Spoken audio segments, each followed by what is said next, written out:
அனைவருக்கும் இனிய வணக்கம். நேர்களே, நண்பர்களே, மக்களே, இன்றைய விவாத நேரம் நிகழ்ச்சிக்கு அனைவரையும் அன்போடு வரவேற்கிறோம். இன்றைய விவாத நேரம் நிகழ்ச்சி நாம் எடுத்திருக்கக்கூடிய தலைப்பு, என்டிஏ கூட்டணியில் இருந்து வெளியேறியது ஓபிஎஸ் அணி, பிஜேபியின் தொடர் அவமதிப்பால் மனம் நொந்து அதிரடி முடிவு, முதலமைச்சர் ஸ்டாலினுடன் அடுத்தடுத்து சந்திப்பு நடத்திய ஓபிஎஸ், திமுக பக்கம் செல்கிறாரா, விஜயின் தாவேக பக்கம் சாய்கிறாரா, ஸ்டாலினுடன் பிரேமலதா விஜயகாந்தும் சந்தித்ததால் பரபரப்பு. இன்றைய தமிழ்நாடு அரசியல் களத்தில் இரண்டு பரபரப்புகள் காலையிலிருந்து மாலை வரை வட்டமடித்து கொண்டிருக்கிறது. அதன் அடிப்படையிலேயே நம்முடைய விவாத நிகழ்ச்சி பயணிக்கிறது. தமிழக முதல்வர் மரியாதைக்குரிய மு.க. ஸ்டாலின் அவர்கள் கடந்த வாரம் உடல்நலம் சற்று பாதிக்கப்பட்டு தனியார் மருத்துவமனையில் அனுமதிக்கப்பட்டார். அதன் அடிப்படையில் வீடு திரும்பிய போது நலம் விசாரிக்க இன்றைக்கு பிரேமலதா விஜயகாந்த் அவர்கள் வந்தார்கள். வெளியே வந்து பத்திரிகையாளர் சந்திப்பிடம் சொல்லும் பொழுது 100% இது நட்பு ரீதியிலானது, நாங்கள் எதுவும் அரசியல் பேசவில்லை என்கின்ற அடிப்படையில் சொல்லி வந்தார்கள். இருந்தாலும் ஜனவரியில்தான் தேமுதிகவினுடைய நிலைப்பாடு என்ன என்பது உங்களுக்கு நாங்கள் மாநாட்டில் தெரிவிக்கிறோம், எந்த கட்சியோடு கூட்டணி என்று. அதனைத் தொடர்ந்து பன்னீர்செல்வம் அவர்கள் தொடர்ந்து மத்திய அமைச்சர் உள்துறை அமைச்சர் அமித்ஷா அவர்களுடைய சந்திப்பு கடைசி நேரத்தில் மறுக்கப்பட்டது. பிரதமர் மோடி அவர்கள் கடந்த வாரத்தில் தமிழகம் வந்த பொழுது அவருடைய சந்திப்பும் கடைசி நேரத்தில் நிராகரிக்கப்பட்டது என அடுத்தடுத்து தொடர்ந்து ஓபிஎஸ்ஸிற்கு பிஜேபியிலிருந்து அவரை உதாசீனப்படுத்தியதன் அடிப்படையில் மனம் நொந்து கடந்த 2 நாட்களுக்கு முன்பாக நிச்சயமாக நாங்கள் ஒரு நல்ல முடிவை அறிவிப்போம் என்கின்ற அடிப்படையில் தன்னுடைய கருத்துக்களை முன்வைத்திருந்தார். மட்டுமின்றி அவருடைய அரசியல் ஆலோசகர் மரியாதைக்குரிய திரு பன்ருட்டி ராமச்சந்திரன் எம்எல்ஏ அவர்கள் ஓபிஎஸ் அவர்களுடைய இந்த முடிவானது, எடுக்கக்கூடிய முடிவானது மிகவும் ஒரு நல்ல ஒரு முடிவாக இருக்கும் என்கின்ற ஒரு ஆருடத்தை முன்பதே சொல்லியிருந்தார். அதன் அடிப்படையில் இன்றைக்கு பத்திரிகையாளர் சந்திப்பிலும் சரி, ஓபிஎஸ் அவர்கள் செய்தியாளர்களுக்கு பேட்டி கொடுக்காமல் அவருடைய அரசியல் ஆலோசகர் பன்ருட்டி ராமச்சந்திரன் அவர்கள் மூலமாக இந்த செய்தியாளர் சந்திப்பை நடத்தினார். அதில் பிஜேபி ஓபிஎஸ்ஸிற்கும் எங்களுக்கும் தந்த இடம் என்னவென்று உங்களுக்கு தெரியும் என்கின்ற அடிப்படையில் சொல்லியிருக்கிறாங்க. அதை எதை மனதில் வைத்து கொண்டு சொல்லியிருக்கிறார் என்றால், அவர் கடந்த நாடாளுமன்ற தேர்தலில் ராமேஸ்வரத்தில் சுயேட்சை சின்னத்தில், அதாவது பலாப்பழம் சின்னத்தில் போட்டியிட்டு அதில் 2வது இடத்தை பிடித்தார். ஸோ அதையும் தாண்டி வந்து ஓபிஎஸ் அவர்கள் பிஜேபிக்கு பல்வேறு வகையில் தமிழகத்தில் காலுன்றதற்கு இடம் கொடுத்திருக்கிறார். அதிலையும் முத்தாய்ப்பாக பார்க்கும் பொழுது 2016 ஜெயலலிதா அவர்களுடைய மறைவுக்கு பின்பதாக அதிமுக யாருக்கு செல்லப் போகிறது என்கின்ற அடிப்படையில் 2017 மிகப்பெரிய ஒரு எழுச்சி போராட்டம் நடந்ததன் அடிப்படையில் கட்சியும் சின்னமும் ஓபிஎஸ் அவர்களுக்குத்தான் சொந்தம் என்கின்ற அடிப்படையில் அன்றைக்கு தேர்தல் ஆணையம் அவருக்கு சின்னத்தையும் அந்த கட்சியையும் அன்றைய அவைத்தலைவர் மதுசூதனன் அவர்கள் மூலமாக வழங்கியது. பிறகு மீண்டும் இபிஎஸ் அணி ஓபிஎஸ் அணி என்கின்ற அடிப்படையில் ஆர்கே நகர் இடைத்தேர்தலை சந்திக்கும் பொழுது அங்கு டிடிவி தினகரன் அவர்கள் அபார வெற்றி பெற்றார். அதாவது ஆர்கே நகரில் முதலாவது ஆளும் கட்சியை எதிர்த்தும் எதிர்கட்சியை எதிர்த்தும் சுயேட்சை வேட்பாளர் ஒருவர் வெற்றி பெறுகிறார் என்றால் அது நீண்ட நெடிய வருடத்திற்கு பிறகு நடந்த ஒரு விஷயமாக பார்க்கப்படுகிறது. ஸோ இது அரசியல் பின்னணியில் பார்க்கும் பொழுது ஓபிஎஸ் அவர்கள் பிஜேபிக்கு தோள் கொடுத்து தோளாக தூணாக அரணாக இருந்து வந்த சூழலில் 2021 தேர்தலையும் ஓபிஎஸ் அவர்களுடைய நிலைப்பாட்டின் காரணமாக பிஜேபிக்கு 5 சட்டமன்ற வாய்ப்புகள், எம்எல்ஏ வாய்ப்புகளும் கிடைக்கப்பட்டது. அதற்கும் ஒரு ட்ரம்ப் கார்டாக ஓபிஎஸ் அவர்கள் பயணித்திருக்கிறார். அதன் அடிப்படையில் பின்பதாக 2024 நாடாளுமன்ற தேர்தலுக்கு முன்பதாக ஓபிஎஸ் இபிஎஸ்னுடைய அந்த பிரிவு பிஜேபிக்கு ஒரு மிகப்பெரிய ஒரு ரெட் கார்பெட்டாக அமைந்திருக்கிறது. அன்றைய தலைவர், முன்னாள் தலைவர் அண்ணாமலை அவர்கள் தலைமையில் நாடாளுமன்றத்தில் பிஜேபி கிட்டத்தட்ட கூட்டணி பலத்தோடு 13.5% வாக்கு வங்கிகளை எடுத்து பல இடங்களில் 2வது இடத்துல வருவதற்குண்டான வெற்றி வாய்ப்பாக இருந்தது. அதிலும் குறிப்பாக தென் தமிழகத்தில் அதிக அளவுகளை வந்து வாக்குகளை பெற்று தந்திருக்கிறார் ஓபிஎஸ். அப்படி இந்த அளவுக்கு பிஜேபிக்கு வெளிப்படையாகவும் மறைமுகமாகவும் ஓபிஎஸ் அவர்கள் பிஜேபியினுடைய வளர்ச்சிக்கு காரணமாக இருந்தார். ஆனால் இபிஎஸ், அதாவது அதிமுகவுடைய பொதுச் செயலாளர் இபிஎஸ் அவர்கள் பிஜேபியோடு கூட்டணிக்கு வருகிறோம் என்று சொன்னவுடன் அவர்கள் வைக்கப்பட்ட செக்மேட் ஓபிஎஸ்ஸா என்கின்ற ஒரு மிகப்பெரிய ஒரு கேள்வி எழுகிறது. அதன் அடிப்படையில் ஓபிஎஸ் தொடர்ந்து புறக்கணிப்பட்டு வந்திருக்கிறார். இப்பொழுது ஓபிஎஸ்னுடைய அடுத்த கட்ட செயல்பாடு எப்படி இருக்கும்? ஏன்னா இன்றைக்கி காலையில் தமிழக முதல்வர் ஸ்டாலின் அவர்கள் நடைப்பயணம் மேற்கொள்ளக்கூடிய அந்த அடையாறில் இருக்கக்கூடிய ஒரு தனியார் வளாகத்தில் நடைப்பயணம் மேற்கொண்டிருக்கும் பொழுது ஓபிஎஸ் அவர்கள் நேரடியாக சென்று நலம் விசாரித்தார். இப்போது மதியம் வந்து கூட்டணியிலிருந்து வெளியேறுகிறோம் என்று அறிவித்தவுடன் மீண்டும் ஓபிஎஸ் அவர்கள் முதல்வரை சந்தித்தது மிகப்பெரிய அரசியலில் ஒரு பேசு பொருளாக அமைந்திருக்கிறது. என்ன அப்படின்னா அவருடைய ஸ்டாண்டர்ட் எப்போ சொல்கிறோம் அப்படின்னா சுற்றுப்பயணம் மேற்கொண்டு அதன் அடிப்படையில் நாங்கள் சொல்கிறோன்னு சொல்லியிருக்கிறாரு பண்ருட்டி ராமச்சந்திரன் அவர்கள். ஆனாலும் ஓபிஎஸ் அவர்களோடும் சரி பண்ருட்டி ராமச்சந்திரன் அவர்களோடும் சரி மறைமுகமாக தாவேகா பேச்சுவார்த்தை நடத்துகிறதா, அதாவது பண்ருட்டி அவர்கள் தரப்பிலிருந்தும் சரி தாவேக்கு தரப்பிலிருந்தும் சரி மறைமுகமாக பேச்சுவார்த்தை நடத்தப்படுகிறதா என்கின்ற ஒரு அரசல் புரசல்கள் பூடகமாக வந்து கொண்டிருக்கிறது. அது ஒரு 50% வந்து நம்ம உறுதிப்படுத்தப்பட்டாலும் அது இரு தலைவர்களும் மிச்சம் இருக்கிற 50% உறுதிப்படுத்த வேண்டும். இல்லை இன்றைக்கு திமுக தலைவர் முதலமைச்சர் அவர்களை சந்தித்திருக்கிறார், அதன் அடிப்படையில் திமுக பக்கம் சாய்கிறாரா என்கின்ற ஒரு மிகப்பெரிய கேள்வி எழுகிறது. தேமுதிக நிலைப்பாடு சொல்லிட்டோம். இந்த அடிப்படையில் இன்றைக்கு நம்முடைய விவாத நேர நிகழ்ச்சி பயணிக்கிறது. ஆக அந்த வகையில் நம்முடைய அழைப்பாளர்களை அறிமுகம் செய்து வைக்கலாம். தூத்துக்குடியிலிருந்து தன்னுடைய கருத்துக்களை முன்வைக்க தயாராக இருக்கிறார் பிஜேபியினுடைய தூத்துக்குடி செல்வம் அவர்கள். வரவேற்கிறோம். மாலை வணக்கம். வணக்கம். அடுத்தபடியாக அரங்கில் தமிழ்நாடு காங்கிரஸ் கமிட்டி முக்கிய முன்னணி நிர்வாகி மரியாதைக்குரிய திரு நந்தகுமார் அவர்கள் வரவேற்கிறோம். வணக்கம் நந்தகுமார். வணக்கம். அடுத்தபடியாக தமிழக வெற்றி கழகத்தினுடைய ஜலீல் அவர்கள் அரங்கத்திற்கு வந்திருக்க அவரை வரவேற்கும். வணக்கம் ஜலீல். வாழ்த்துக்கள். இன்றைக்கி நீங்கள் தான் வந்து டாக் ஆஃப் த டவுனாக இருக்கீங்க. குறிப்பாக வந்து ஓபிஎஸ் அவர்களுடைய கூட்டம் நடைபெறுகிற அந்த தனியார் நட்சத்திர ஹோட்டலில் இன்றைக்கி பல செய்திகள் வெளியானது. இங்கே இருந்தாலும் நீங்கள் ரொம்ப பிஸியாக இருப்பீங்கன்னு நினச்சா நம்ம ராஜ் நியூஸ்க்கு நீங்கள் வந்து பேட்டி கொடுக்க வந்ததுக்கு மிக்க நன்றி. என்ன அப்படின்னா வந்து தாவேகா பக்கம் சாய்கிறாரா ஓபிஎஸ் என்கின்ற அடிப்படையில் போய்கிட்டு இருக்கு. அதுபோக வந்து கடந்த ஞாயிற்றுக்கிழமையில் ஒரு தனியார் தொலைக்காட்சிக்கு பண்ருட்டி ராமச்சந்திரன் அவர்கள் வந்து த ஃபியூச்சர் ஆஃப் தமிழ்நாடு அப்படின்னு சொல்லும்போது டிவிகே விஜய் அப்படின்னு வந்து ரொம்ப பெருமையாக சொன்னார். அதுக்கு என்ன காரணம் அப்படின்னா வந்து இப்போ இருக்கக்கூடிய இளைஞர்கள் அடுத்து ஆண்கள் எல்லாருமே வந்து பெண்கள், இளம் பெண்கள், வளரும் இளம் பெண்கள் எல்லாருமே வந்து டிவிகே பக்கம் தான் இருக்கிறாங்க. ஸோ ஃபியூச்சர் வந்து டிஎம்கே வஸ் டிவிகே தான் வந்து தமிழ்நாட்டில் இருக்கும் அப்படின்னு கேட்டாங்க. ஸோ இப்போது அங்கே இருக்கிற ஒரு ட்ரம்ப் கார்டு, அதாவது பிஜேபிக்காக இருக்கட்டும் ஏடிஎம்கேக்காக இருக்கட்டும் ஒரு ட்ரம்ப் கார்டு அப்படின்னு சொன்னால் வந்து ஓபிஎஸ் தான் சொல்லலாம். ஏன்னா ஜெயலலிதா அவங்களுடைய நன்மதிப்பை பெற்ற பரதன் அப்படின்னு கூட சொன்னாங்க. ஸோ அன்றைக்கி எதுவும் பேச்சுவார்த்தை நடத்த போனீங்களா? இல்லை, நிச்சயமாக இல்லை. அதாவது அந்த ஹோட்டலில் எனக்கான என்னுடைய சார்ந்த தொழில் சார்ந்த ஒரு சந்திப்பு முன்கூட்டியே திட்டமிடப்பட்டது. சரி. அதற்கான ஒரு சந்திப்புக்கு போகும்போது யதார்த்தமான ஒரு சூழல் தான். நான் அவர்களையோ அல்லது அவர்கள் என்னையோ எந்த ஓபிஎஸ் அவர்களுடைய தரப்புலையோ இல்லை என்னையோ கட்சி ரீதியாக எந்த ஒரு சந்திப்போ நேரடியாகவோ மறைமுகமாகவோ எந்த ஒரு சந்திப்பும் இல்லை. அப்படி நடந்திருந்தால் அதை சொல்வதற்கு தமிழக வெற்றி கழகத்துக்கு எந்த தயக்கமும் இல்லை. முதல் அதை பதிவு பண்ணிக்கிறேன். அதுக்கப்புறம் இன்னைக்கு வந்து நீங்கள் சொன்ன மாதிரி அவர் காலையில் நடைப்பயிற்சிக்கு போகும்போது தமிழகத்தினுடைய முதல்வர் அவர்களை கூட சந்திச்சிருக்கிறாரு அப்படின்றது இன்றைக்கி பேசும் பொருளாக மாறி இருக்கு. அதற்காக அவர் திமுகவுக்கு போகிறாரா அப்படின்றதெல்லாம் வந்து யதார்த்தமான ஒரு சந்திப்புகள் தான். அது இது எப்படி ஒரு யதார்த்தமான ஒரு சந்திப்பாக நடந்ததோ இது சந்திப்பு இல்லை. ஈவினிங்கும் போய் சந்திச்சிருக்கிறாரு. புரியல. ஈவினிங்கும் சிஎம் வீட்டில் போய் சந்திச்சுக்கிறாரு. இல்லை, அது அவர்களுக்குள்ள என்ன ஒரு அரசியல் கட்சியினுடைய தலைவர். இவர் 4 முறை முதல்வராக பதவி ஏற்றிருக்கிறாரு. அந்த அம்மையார் இருக்கும்போது அவர்களுடைய நெருக்கடி காலகட்டத்தில் அவரை தான் நீங்கள் சொன்ன மாதிரி பரதனாக நம்பி இருந்து ஆட்சியை கொடுத்தவங்க. அப்படிப்பட்ட ஒருத்தர் இன்னைக்கு இருக்கக்கூடிய அவர் முன்னாள் முதல்வர் 4 முறை தமிழகத்தை ஆட்சி செஞ்சிருக்கிறாரு. குறுகிய காலமாக 3 முறை குறுகிய காலமாக இருந்தாலும் ஆட்சி செஞ்சிருக்கிறாரு. அதன் அடிப்படையில் இன்னைக்கு அவர்களுக்குள்ளே இருக்கக்கூடிய அரசியல் நிலைப்பாடு காரணமாக எதற்காக வேணாலும் சந்திச்சிருக்கலாம். புரியுதுங்களா? அது வந்து அவரவர்களுடைய நிலை, அவ்வளோதான் நம்ம சொல்ல முடியும்.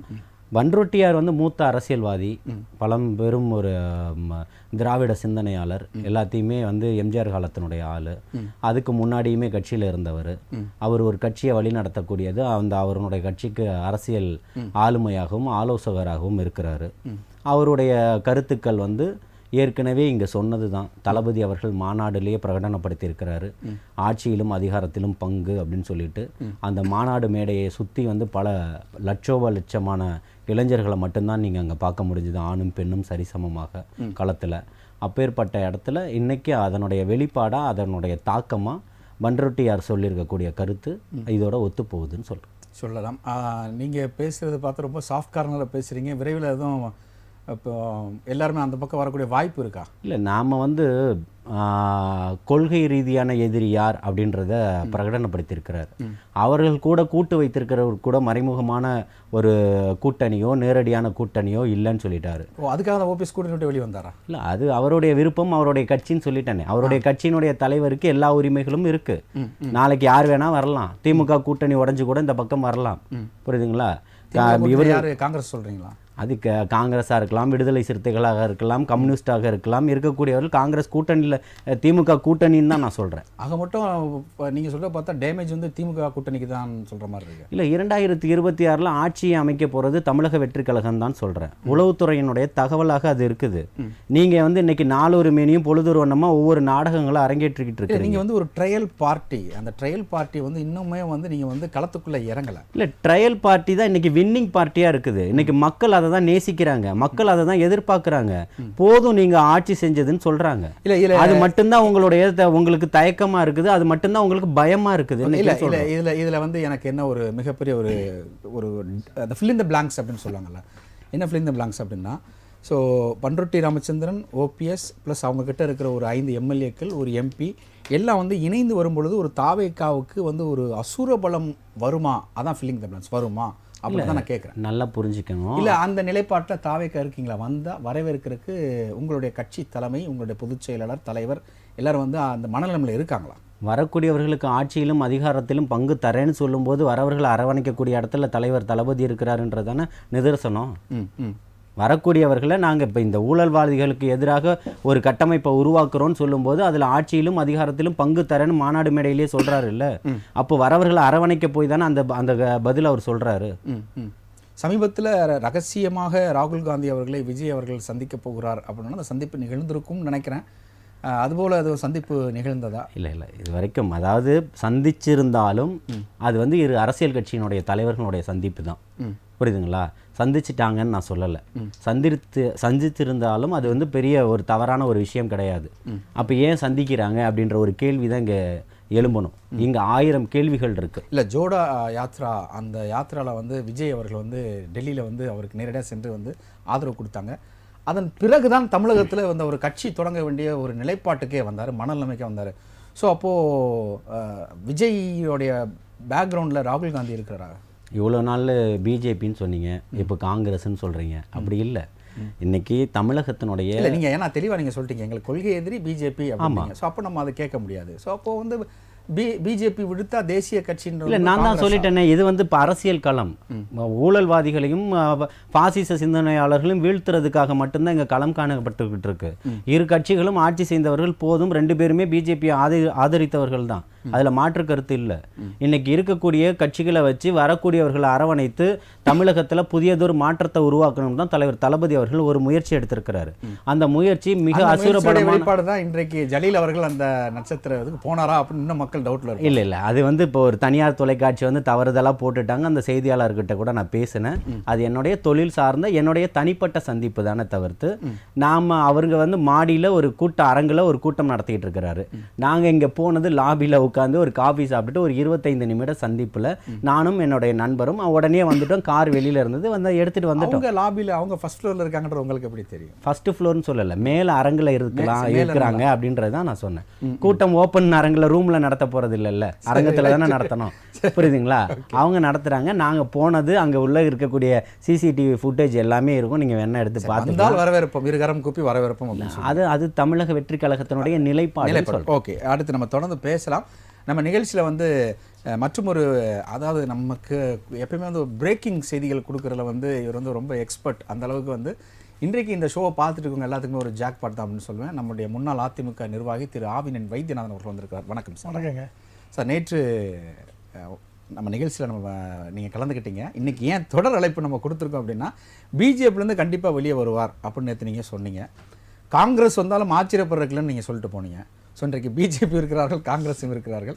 இன்றைக்கு வந்து தாவேகா சார்பாக விஜய் அவர்களுடைய நிர்வாகிகள் சந்திப்பா அப்படின்னு சொல்லிட்டு ஜலீல் அவர்கள் இன்னைக்கு வந்து அவருடைய தனிப்பட்ட காரணக்காக ஹோட்டலுக்கு போனப்போ இன்னைக்கு பிரேக்கிங் நியூஸ்லேயும் அவர் வந்தார். அவர் தன்னுடைய விளக்கத்தை கொடுத்துட்டாரு. சொல்லுங்கள், என்ன நடக்குது? ஏன்னா இன்றைக்கி தொடர்ந்து 2 முறை சிஎம்ஐ சந்திச்சிருக்கிறாரு ஓபிஎஸ். ஒரே ஒரு விஷயம் தாங்க, அண்ணன் பண்ருட்டியார் 4 நாளுக்கு முன்னாடி மிக தெளிவாக சொல்லிட்டார். இனி பிஜேபியோடு நீங்கள் பயணித்தால் மரியாதை இருக்காது மக்களிடத்தில். பெரும்பான்மை சமுதாயத்தை சார்ந்த முக்குலத்தோர் வந்து டிசப்பாயின்மெண்ட்டில் இருந்தாங்க. இது ஓபிஎஸ்க்கு பிரதமர் சந்திக்காத போது ஏசி சண்முகத்தை ஒத்த ஓட்டு தலைவர்கள்லாம் சந்திச்சார். ஜி.கே. வாசனுக்கெல்லாம் ஓட்டு வங்கியே கிடையாது. இவங்களெல்லாம் சந்திக்கும் போது முக்குலத்தோரை இழிவுபடுத்தும் மாதிரி ஓபிஎஸ் இழிவுபடுத்திட்டாருன்னு தான் சொல்லுவாங்க. ஓபிஎஸ் வைத்தியலிங்கம் இவங்களை யாருமே சந்திக்கலை. அதை விட முக்கியமான விஷயம்லாம் இந்த இடம் நம்ம நேற்றும் சொன்னால் திரும்ப பதிவு பண்ணுறேன். நயினார் நாகேந்திரன் இருக்கிற இடத்துல ஓபிஎஸ் இருக்க மாட்டார், ஓபிஎஸ் இருக்கிற இடத்துல நயினார் நாகேந்திரன் இருக்க மாட்டார். எப்படி செங்கோட்டையன் இருக்கிற இடத்துல முத்துசாமி இருக்க மாட்டார், முத்துசாமி இருக்கிற இடத்துல செங்கோட்டையன் இருக்க மாட்டார். ராசி அப்படின்றீங்க அப்படி. ஆனால் 2 பேரும் ஒரே கம்யூனிட்டியை சேர்ந்தவங்க, 2 பேரும் மறவர் கம்யூனிட்டியை சேர்ந்தவங்க, முக்குலத்திலே மறவர் இனத்தை சேர்ந்தவங்க. அவங்களுக்குள்ள அப்படி ஒரு கான்ட்ரவர்சி இருக்கு. நான் நேற்று மறைமுக பனிப்பொருளாக இருக்கா பனிப்பொருளை வெடிச்சதே வெளிப்படையாக வெடிச்சிருக்கு. அம்மா கிட்ட இருந்து அவர் வெளியில் போனதுக்கு காரணமே நயனார் அம்மா வந்து டம்மி ஆக்கிறதுக்கு காரணமே அம்மா கிட்ட ஒரு பவராக இருக்கும்போது, அண்ணன் ஓபிஎஸ் பவராக இருக்கும்போது அவரை டம்மி பண்ணி வச்சிருந்தார். பயத்தின் காரணமாக தான். சரி. எப்படி செங்கோட்டை அண்ணன் அந்த ஈரோடு மாவட்டத்தில் யாரையும் வளர விட மாட்டார். அந்த மாதிரி ஓபிஎஸ்னுடைய அந்த ஸ்கெட்சில் தான் வந்து நயினார் நாகேந்திரன் அதிமுக வந்து வெளியில் இதை வந்து சரியாக பயன்படுத்தி பிரதமருக்கு அப்பாயின்மெண்ட் ஓபிஎஸ் கொடுத்த அப்பாயின்மெண்ட்டை பிரதமர் வந்து கைட்டி விட்டார்னா எனக்கு தெரியாதுன்னு சொன்னார். அவங்க கடிதம் எழுதி கேட்டிருக்காங்க, அது எனக்கு தெரியாது, டேரெக்டாக எழுதிருக்காங்க. என் கையில் இல்லை, என் கையில் கேட்டிருந்தா அதை விட வெந்த பொண்ணை வேலை பார்த்து என்கிட்ட கேட்டிருந்தா நான் அப்பாயின்மெண்ட் வாங்கி கொடுத்துருப்பேன். இவருடைய சீனியாரிட்டின்னா ஆனால் நயினாருடைய சீனியாரிட்டின்னா அப்போ பிஜேபியில் திட்டமிட்டு ஓபிஎஸ் தடுக்கிறாங்களா? பிஜேபியில் நயினார் என்னைக்கு வந்து உட்காந்தாரோ, எப்போ திரு அண்ணாமலை அவர்கள் வெளியேற்றப்பட்டாரோ, பிஜேபியிலேருந்து எப்படி புறக்கணிக்கப்பட்டாரோ, அதே அப்பயே இவங்க டிடிவி தினகரன் சாருக்கும் இவருக்கும் அந்த இடத்துல இடம் இருக்காது, அண்ணன் ஓபிஎஸ்க்கும். அப்போ அமமுகவும் விரைவில் வெளியே வரும். வெளியே வரும். இல்லை, எங்கள் கூட்டணி பலமாக இருக்குது, என்டிஏ கூட்டணி அதெல்லாம் நேற்று வரைக்கும். எப்போ அண்ணன் நான் இதே அமமுக என்ன சொல்லிச்சு, நானும் ஓபிஎஸ் அண்ணனும் பிரிய மாட்டோம், நாங்கள் 2 பேரும் ஒரே பாதையில் தான் போவோம். இப்போ பிரிஞ்சுட்டாங்களே.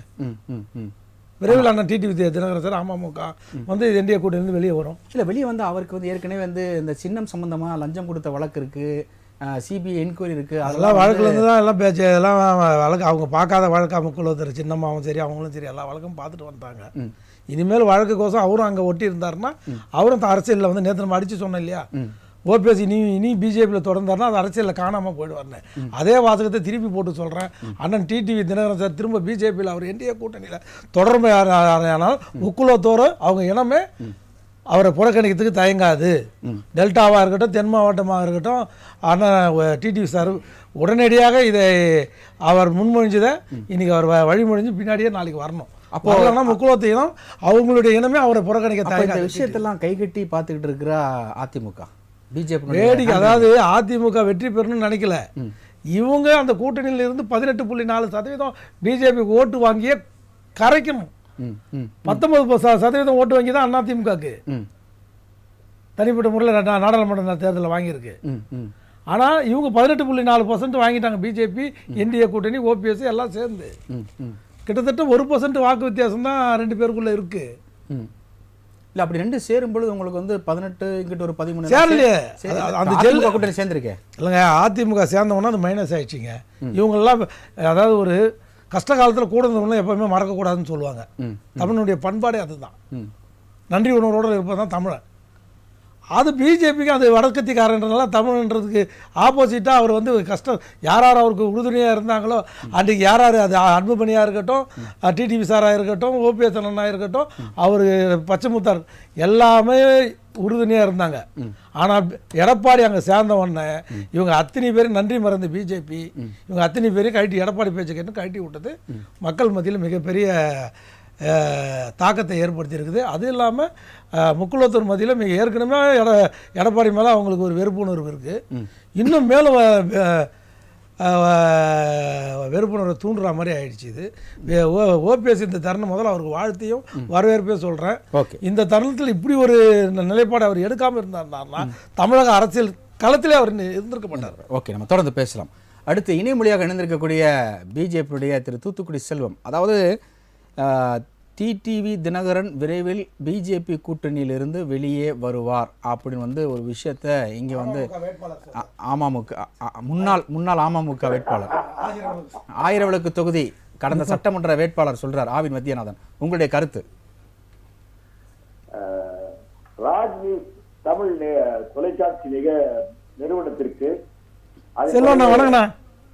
அண்ணா வணக்கம். வணக்கம். மூத்த நெறியாளர் மரியாதைக்குரிய அருள் கவரியல் அவர்களுக்கு, தொழில்நுட்ப கலைஞர்களுக்கு, என்னுடைய இனிய நண்பர் ஆவின் வைத்தியநாதன் உள்ளிட்ட பங்கேற்பாளர்களுக்கு அனைவருக்கும் என்னுடைய பணிவான வணக்கம். அதாவது அதன் ஆவின் வைத்தியநாதன் அது எல்லா நிலையிலும் எல்லோராலும் அறியப்பட்டவர். அது ஒரு பக்கம். இப்ப என்ன கேட்டீங்கன்னா, என்டிஏ கூட்டணியில இருந்து ஓபிஎஸ் விலகி இருக்கார் அப்படிங்கறதா, திரு ஓபிஎஸ் அவர்கள் விலகி இருக்கிறார் அப்படிங்கிறது நான் ஏற்கனவே சொல்லியிருக்கேன். நான் அண்ணன் அருண் கபரியல் அவர்களுக்கு நினைவுபடுத்த வேண்டிய அவசியம் இருக்காதுன்னு நினைக்கிறேன். நான் பல இதுல சொல்லியிருக்கேன். இந்த ஆண்டு இறுதி வரை அரசியலில் மிகப்பெரிய தட்பவெப்ப மாற்றம் ஏற்படும். திசைவழி போக்கு நிறைய மாற்றங்கள் வரும். இன்னும் 153 நாட்கள் 2025ஆம் ஆண்டில் மிச்சம் இருப்பது 153 நாட்கள் இருக்கு. இந்த 153 நாட்களில் மிகப்பெரிய அளவிலே மாற்றங்கள் வரும். இன்னும் இப்ப ஏதோ மரியாதைக்குரிய ஓபிஎஸ் அவர்கள் வெளியே போயிட்டாங்க என்டிஏல இருந்து, முதலமைச்சரை சந்தித்திருக்கிறார். இன்னும் கூட அவர் தமிழக வெற்றி கழகத்தோடு இணையக்கூடும். இப்படிப்பட்ட யூகங்கள் எல்லாம் இப்ப இன்றைக்கு தொடங்கி இருக்கு. இன்னும் வெகு விரைவில் இன்னும் ஒரு மாச காலத்துக்குள்ள பாத்தீங்கன்னா இன்னும் சில செய்திகள்லாம் உங்களுக்கு வரும். இன்னும் நிறைய பிரேக்கிங் நியூஸ் நிறைய இருக்கு. நாம விவாதிக்கக்கூடிய அளவுக்கு நிறைய செய்திகள்லாம் வரும். பிஜேபியோட இப்படி எடுத்துக்கலாமா? பிஜேபியோட திமுக கூட்டணி வைக்கிறதுன்னு எடுத்துக்கலாமா?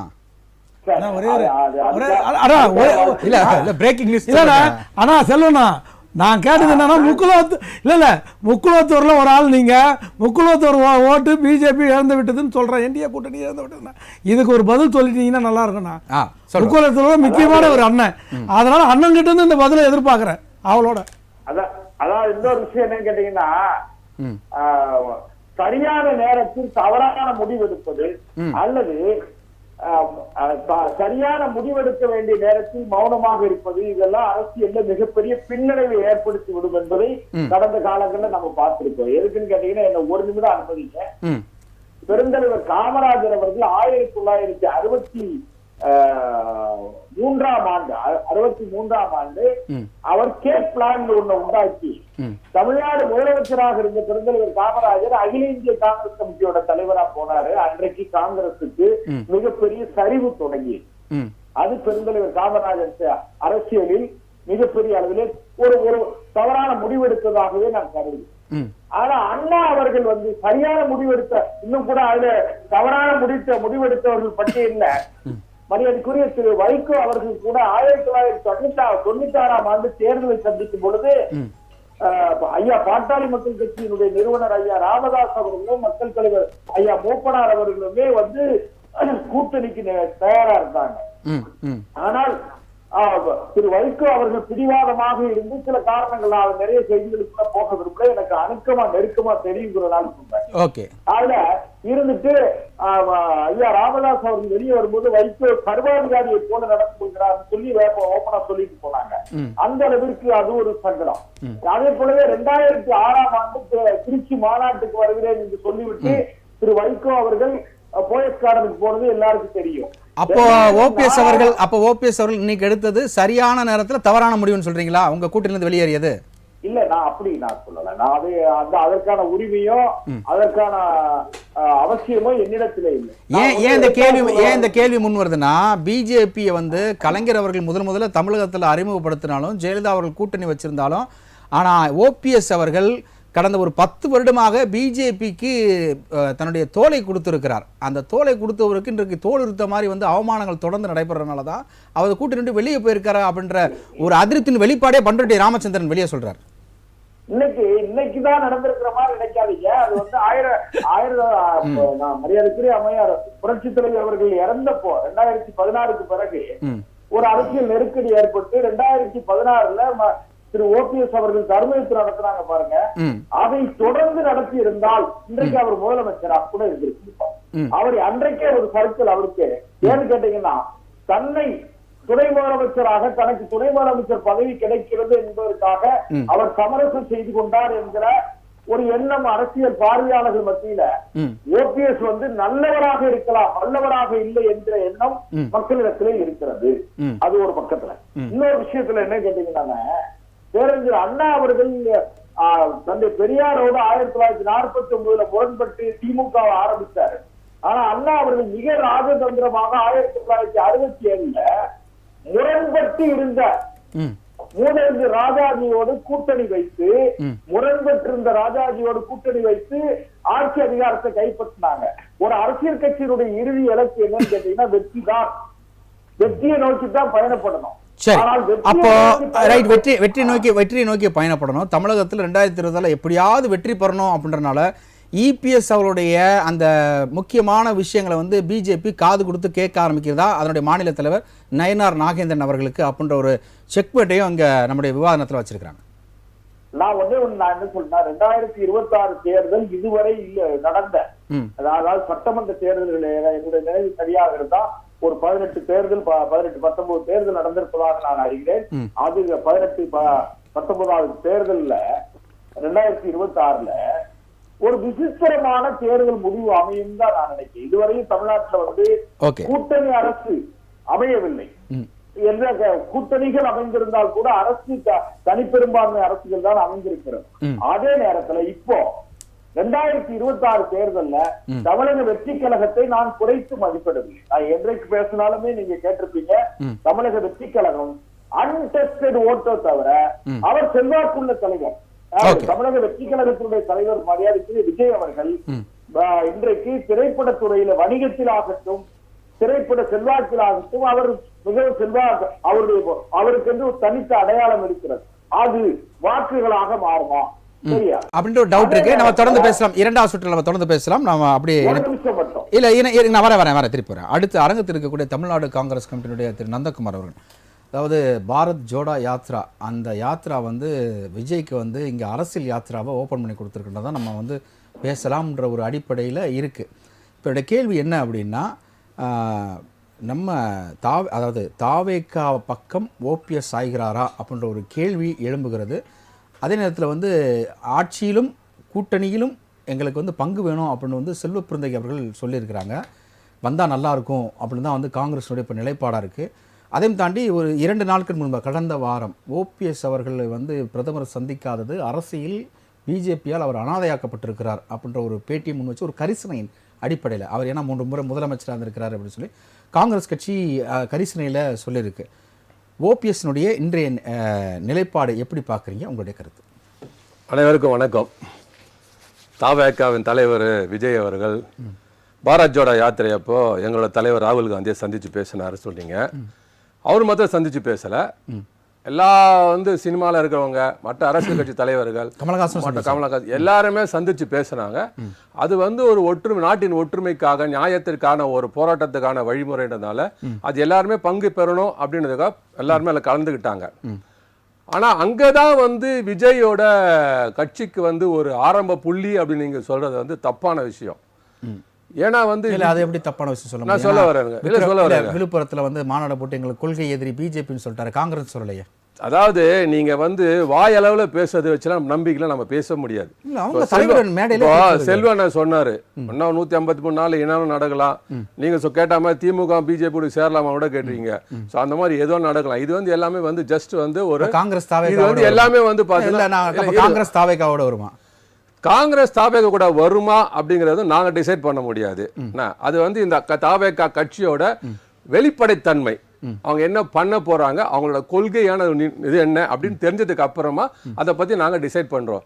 ஆனா ஒரு விஷயத்த வந்து நான் இதுல பதிவு பண்ண விரும்புறேன். என்ன விஷயம் அப்படின்னா, தாவேகா அப்படிங்கிற ஒரு கட்சி உருவாகுவதற்கு முதல்ல பிள்ளையார் சுழி போட்டது யார் தெரியுமா? அதாவது வந்து விஜயோட ரசிகர்களுக்கு முன்னால் ஒரு எழுச்சி வரணும், தமிழகத்தில் ஒரு கொந்தளிப்பு வரணும், அதனால ஒரு மொமெண்டம் ஃபார்ம் ஆகணும். அதை வச்சுதான் விஜய் வந்து ஒரு கட்சி ஆரம்பிக்க போறார். இதுக்கு முன்னேற்பாடா ஒரு நிகழ்ச்சி நடக்குது. அது எது தெரியுமா உங்களுக்கு? சூப்பர் ஸ்டார் நடித்து ஆடியோ வெளியீட்டு விழால தேவையில்லாம கழுகும் காக்காம வச்சு ஒரு கதை சொன்னார் பாருங்க. அதுக்கு பதிலடியா விஜய் அவர்களும் அவர் அடுத்த படத்துல அதுக்கு ஒரு பதில சொன்னார். ரெண்டு பேரும் பாத்தீங்கன்னா யாரு காக்கா யாரு கழுகுன்றதை அங்க பேசி முடிச்சுட்டாங்க. அந்த மாதிரி பேசுறவர் ரஜினிகாந்த் கிடையாது. அவர் வந்து தொழில் ரீதியாவோ மற்றவங்க யார்கிட்டயும் அந்த மாதிரி பேசவும் மாட்டார். அதே மாதிரி விஜய் வந்து யாரும் தாக்கி பேச மாட்டார். ஆனா ரெண்டு பேருமே சமமா அந்த இடத்துல ரெண்டு பேரும் பேசிக்கிட்டாங்க. பேசின்னு வந்தா அங்கிருந்து தான் வந்து தாவேக்கான்ற ஆரம்பத்துக்கு ஒரு புள்ளியாசுழி. இது யாரோட ஏற்பாடு? ரஜினிகாந்த் வந்து தேவையில்லாம விஜய் பத்தி பேசானா யாரு சொல்லி பேசுவார்? அவரு யார் சொல்லி பேசுவார்? பிஜேபி சொல்லி தான் பேசுவார். சோ பிஜேபி தான் வந்து முதல்ல வந்து ஒரு அடித்தளத்தை தயார் பண்றாங்க. யாருக்கு? விஜய்க்கு ஒரு கட்சி ஆரம்பிக்கிறதுக்கு உண்டான ஒரு அடித்தளத்தை தயார் பண்றாங்க. அந்த அடித்தளம் எப்படி வரணும்னா ஒரு ரசிகருக்கு மூலியமா ஒரு எழுச்சி வரணும், மக்கள்கிட்ட ஒரு கொந்தளிப்பு வரணும். ஓ நாயா இவனுங்க இப்படி பண்றானுங்க, கட்சி ஆரம்பி தலைவரை பார்த்துலாம் நம்ம அப்படின்ற மாதிரி வரணும்னு சொல்லி எதிர்பார்த்தாங்க. அது நல்லபடியா நடந்தது. சோ அவரை வந்து கட்சி ஆரம்பிச்சிட்டார்.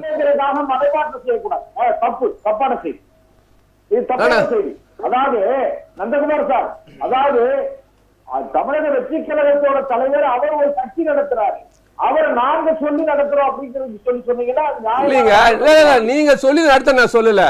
இவர் சொன்னார் பாரத் ஜோடோ யாத்திரை தான் அவர் வந்து அவருக்கு வந்து ஒரு ஆரம்ப புள்ளியா இருந்தது சொன்னாரு.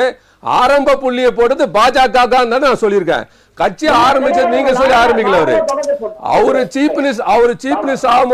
சீஃப் மினிஸ்டர் ஆகணும் அப்படிங்கிறது அவரோட கனவு இல்லையோ, அவங்க அப்பாவோட கனவு. எனக்கு 20 வருஷம் முன்னாடி தெரியுங்களா? அவங்க அப்பாவோட கனவு தான் அவர் சீஃப் மினிஸ்டர் ஆகணும்ட்டு.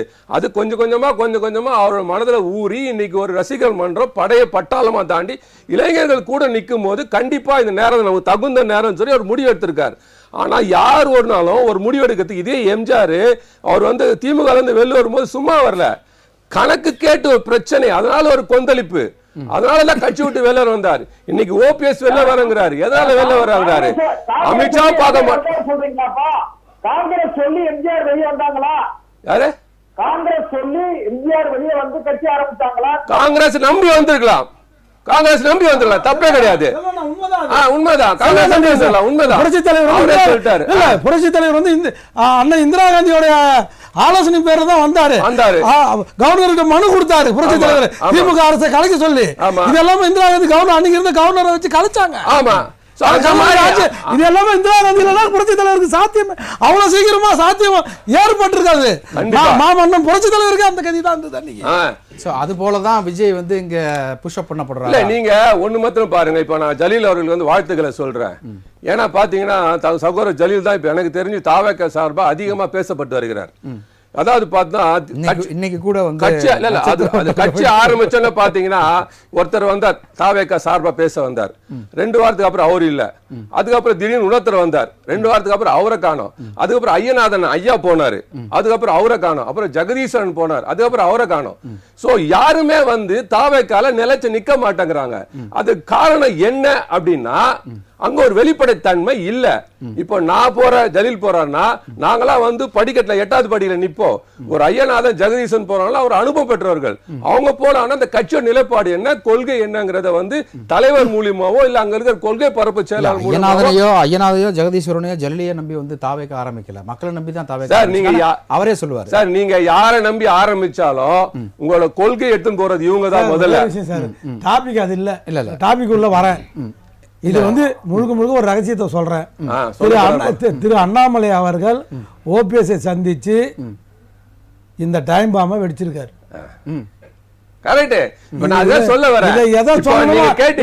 திரு அண்ணாமலை நயினார் நாகேந்திரனுக்கு வைக்கப்பட்ட செக்கு, நாட் ஒன்லி நயினார் நாகேந்திரன் பிஜேபிக்கே வைக்கப்பட்ட செக்கு. தமிழ்நாட்டோட முகம் அண்ணாமலை இல்லாமல் இன்னைக்கு ஒரே நாள்ல 8% வாக்கு வங்கி பிஜேபி இழந்து விட்டது. யாருனால? ஓபிஎஸ் இன்னைக்கு வெளியில வந்ததுனால 8% வாக்கு வங்கி இன்னைக்கு சாயந்தரத்துக்குள்ள ஷேர் மார்க்கெட் விழுந்த மாதிரி வீழ்ச்சி அடைஞ்சிச்சு பிஜேபியோட ஓட்டு வங்கி. அண்ணாமலை ஒரே ஒரு பலூனை தான் ஒரு ஊசியா போட்டார். அண்ணா என்ன பிஜேபி நம்பாதீங்கன்னா அண்ணா எடுக்க மாட்டாரு. காங்கிரஸ் ஓபிஎஸ் சொல்லி தான் எடுத்துருப்பாரா? அண்ணாமலை சொன்னாரு, கையை தூக்கிட்டாரு, இது பிஜேபி போறது சரியில்லைண்ணா அப்படின்னு 2 பேருக்குமே சொல்லிட்டாரு. யாருக்கு? அண்ணன் டிடிவி சாருக்கும் சொல்லிட்டாரு, தலைவன் டிடிவி சாருக்கும் சொல்லிட்டாரு, அண்ணன் ஓபிஎஸ்க்கும் சொல்லிட்டாரு. நான் இதுல கொஞ்சம் முற்றிலும் மாறுபடுறேன். அண்ணாமலை சொன்னது உண்மைதான். ஆனா பிஜேபி போறது சரியில்லைன்னு சொன்னார் பாத்தீங்களா, அது ரொம்ப தப்பு. இந்த ஏற்பாடுகளை செய்யறது அண்ணாமலை தான். 6 மாசத்துக்கு முன்னாடி இருந்த அண்ணாமலை நீங்க எங்க இருக்காரு? அப்போ எப்பயோ முதலமைச்சரா இருந்தார், எப்பயோ வந்து ஒருங்கிணைப்பாளர் பன்னீர்செல்வத்துக்கு வந்து நீங்க வந்து மதிப்பு தரணும், மரியாதை தரலன்னா எப்படி வந்து அவங்க ஏத்துப்பாங்க? இப்போ ஆக்சுவலா அண்ணாமலை இருந்த வரைக்கும் மதிப்பு மரியாதை அவருக்கு எந்த இடத்துல கொடுத்தாங்க. நயினார் நாகேந்திரன் வந்ததுக்கு அப்புறமேட்டு தான் நயினார் நாகேந்திரனும் எடப்பாடியும் வேலுமணியும் சேர்ந்து கூட்டு சதியுது. அதாவது இவர் அவமானப்படுத்தினால் இவர் வெளியேறிடுவார். நல்லா எதற்காக நான் கேக்குறேன், அவமானப்படுத்தினால் இவர் வெளியேறுவார். எதற்காக அவர் வெளியேற்றப்படுகிறார்? அதான் நீங்க சொல்லுங்க முதல்ல. பக்கம் போக வேண்டும். வேற விஷயம். அவங்களுடைய 3 கண்டிஷன் சொல்லிட்டாங்க. நாங்க இப்போது எந்த யாரோட கூட்டணி இல்ல சொல்லிட்டாங்களா? திருப்பி போனது ஒரே ஒரு பாராளுமன்ற தொகுதியில 3,45,000 ஓட்டு வாங்கியிருக்காரு. யார்? அண்ணன் ஓபிஎஸ். அந்த முக்கோலத்தோர் பேட்டில் எவ்வளவு ஓட்டு வரும் பாத்துங்க. எத்தனைக்கு 6 ஓ பன்னீர்செல்வம் போட்டிட்டாரு. எத்தனையோ ஓ பன்னீர்செல்வம் டூப்ளிகேட் பன்னீர்செல்வத்தெல்லாம் போட்டு இவங்க செய்தாங்க, சதி திட்டம். அப்போ கூட 1 லட்சத்தை தாண்ட முடியும். அதே போல முதல்ல இவர் வந்து ஓ பன்னீர்செல்வம் சுற்றுப்பயணம் மேற்கொள்வார்னு சொல்லியிருக்காங்க. ஆமா, எதனால ஒண்ணு ரொம்ப முக்கியமா பார்க்கணும். அதாவது ஒரே ஒரு விஷயம், வெற்றி பெறும் கூட்டணியில் நாங்கள் இருப்போம் அப்படின்னு சொல்லியிருக்காங்க. அதான் வெற்றி திமுக கூட தான் வரணும். இல்ல, திமுக கூட ஒருபோதும் போக மாட்டார். அப்ப நீங்க அந்த அடிப்படையில தான் சந்திப்பாங்க. நீங்க எல்லாம் தவறா சொல்றீங்க. அவர் 3 முறை அனைத்து இந்திய அண்ணா திராவிட முன்னேற்ற கழகத்தில் முதலமைச்சராக இருந்தவர். திமுகவை அவர் போய் பார்க்க நேர்ந்ததுடைய விலகல் காலையில பார்த்துட்டாரு. 3 நாளைக்கு முன்னாடி உங்களுக்கு தெரியாத விஷயம் இல்ல. நான் ஒரே ஒரு விஷயம் சொல்றேன். 3 நாளைக்கு முன்னாடி பண்ருட்டி யாரு சொல்லிட்டாரு, தாவேகா பக்கம் போறது நல்லது, மரியாதையாக இருக்கும், வெற்றி கூட்டணி அதுதான் அப்படின்னு சொல்லிட்டாரு. இதே தான் சொல்றாரு. அதான் சொல்றேன். இப்போ அதான் நான் சொல்றேன். கூட்டணிகளும் இப்பவும் சொல்றேன். இப்போ இந்த அதிமுகவோடு இருக்கக்கூடிய கூட்டணி கட்சிகளாக இருந்தாலும் சரி, திமுகவோடு இருக்கக்கூடிய கூட்டணி கட்சிகளாக இருந்தாலும் சரி, எங்கள் காட்சிகள் மாறிக்கிட்டு இருக்குன்றத நான் பலமுறை நம்ம சேனல்ல பதிவு பண்ணிருக்கிறேன். இப்பவும் பதிவு பண்றேன். திமுக கூட்டணி உடையுது. யார வச்சு சொல்றீங்களா? கூட்டணி வரதான் போகுது. தமிழகத்துல ஆட்சி மாற்றம் உண்மையாக நடக்கதான் ஒரு கட்சிக்கு ஒரு அடித்தளம் இல்லனா அந்த கட்சி தேர்தலில் நிக்க முடியாது. நிக்கிறாங்க பாத்தீங்களா? இப்ப சொல்றாங்க பாத்தீங்களா? அடித்தளம் இல்லனா அதெல்லாம் எப்ப அதிமுக ஆரம்பிச்ச கட்சியா? திருப்பி அதிமுகவோட ஆரம்பிச்ச கட்சியா? திருப்பி வந்து அதிமுக வாங்க, அதிமுக வாங்க, அதிமுக வேட்பாளரை ஏன் கூப்பிட்டு இருக்கீங்க? இதுக்கு பதில் சொல்லுங்க. 100 ஆண்டு கட்சி நீங்க 60 சீட்டு வாங்கும்போது திமுக ல இருந்தீங்க, 40 சீட்டு வாங்கும்போது திமுக ல இருக்கீங்க, 20 சீட்டு வாங்கியும் திமுக ல இருக்கீங்க, நாளைக்கு 10 கொடுத்தாலும் திமுக ல தானே இருப்பீங்க. உங்களுக்கு திமுகன்ற ஒரு அடித்தளம் தேவை தானே? எங்களுக்கு அப்படிப்பட்ட கட்சி இல்ல. தமிழக வெற்றி கழகம் மக்களை நம்பி ஆரம்பிக்கப்பட்ட கட்சி. மக்களை ஆரம்பிச்ச கட்சி தான். மக்களை ஆரம்பிச்ச கட்சி தான். கட்சி அதிமுக நம்பி இருக்கீங்க. ஒட்டுமொத்த யாரு ஆட்சி மாற்றம்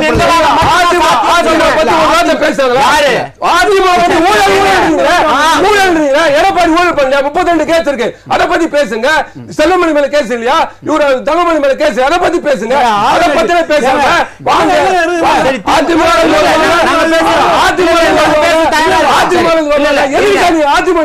பதில சொல்லுங்க. மடைமாற்றம் பண்ணாதீங்க. நான் என்ன கேக்குறேன், சொல்லுங்க.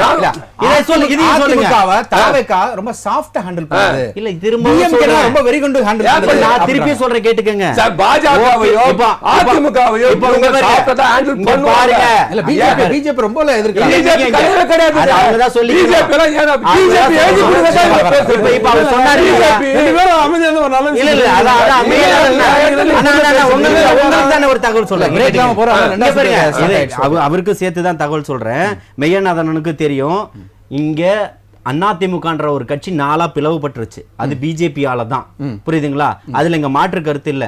3 முறை தர்மன் யுத்தம் நடத்தினவரை 3 முறை முதல்வராக இருந்தவரை காய் நகர்த்தி கொண்டு போய் அன்னைக்கு அங்க எல்லா வேலைகளும் பண்ணி நடத்தி முடிச்சிட்டாங்க. இன்னைக்கு பிஜேபி அதுல இருந்து இன்னைக்கு மானத்தோடு வெளியில வந்துட்டாரு. மாண்பு மிக இல்லாமலா இருந்தாலும் சரி, மானத்தோடு வெளியில வந்துட்டாரு. என்ன ஆனால் காங்கிரஸால இன்னைக்கு அப்படி ஒரு நிலைப்பாடு எடுக்க முடியுமா? இன்னைக்கு இவர் சொன்னார் பாத்தீங்களா, அது எங்க கட்சி தலைமை எடுக்கும்னு. அததான் நான் சகோதரருக்கு சொல்றேன். இல்ல அதான் சொல்லி முடிச்சேன். குறுகிய வட்டம் இல்ல நான் சொல்லி முடிச்சேன் என்பது தேசிய கட்சி. அந்த தேசிய கட்சின்றவருடைய அடையாளம் வேணும்ன்றதுனாலதான் தமிழக வெற்றி கழகத்தினுடைய ஆதரவை நாடுறாருன்னு நான் சொல்றேன். சரி, ஓகே. நீங்க ஏதோ சொல்ல வந்தீங்க. இல்லைங்க, நான் ஒரே ஒரு விஷயம் தான் சொல்றேன். அண்ணாமலையோட பிளேபேக் இல்லாமல் இது நடக்கிறதுக்கு வாய்ப்பே இல்லை. இந்த அண்ணன் ஓபிஎஸ் வந்து அவரை கன்சல்ட் பண்ணாமல் வெளியில் வரதுக்கான வாய்ப்பே இல்லை. நம்பர் 1. 2வது, ஓபிஎஸ் ஆனால் மிக தெளிவாக சொல்கிறேன், திமுகவுக்கு நான் சொல்கிறேன், அடித்து ஆணித்தரமாக சொல்கிறேன், எக்காலத்திலும் திமுகவுக்கு போக மாட்டார். என்ன காரணம்?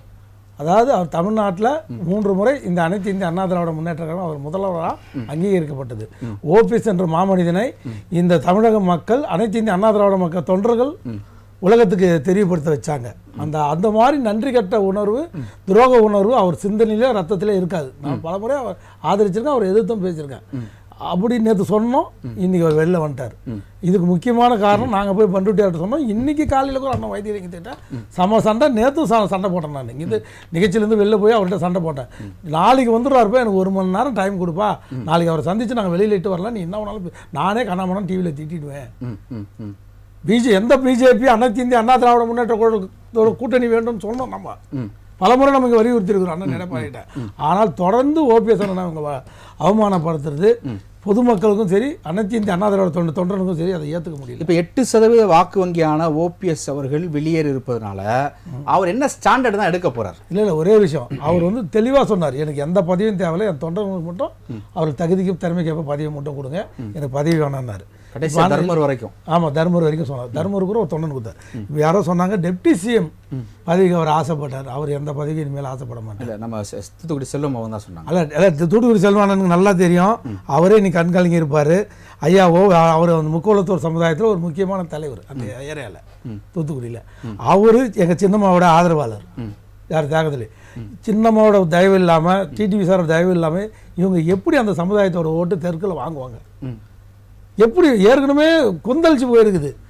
மதுரையிலேருந்து திருச்சியிலேருந்து தென்மண்டலம். தமிழகத்தில் நிலவக்கூடிய பிரச்சனைகளை தாண்டி சாதி ரீதியான வாக்குகள் தான் வந்து ஆளுமையாக வரும். அதான் சார், எதுவாக இருந்தாலும் சொல்ல. இப்போ எடப்பாடி எதை வச்சு அவருடைய வாக்கு வன்மையை சொல்கிறாரு? கொங்கு மண்டலத்தில் இருக்கிறார். இப்போ கொங்கு மண்டலத்திலே அவர் ஓட்டையை போட்டார் திரு அண்ணாமலை. உண்மையிலேயே எடப்பாடிக்கு இருந்த செல்வாக்கை விட திரு அண்ணாமலைக்கு வந்து அங்கே செல்வாக்கு தாசியாக உருவாக்குனார்.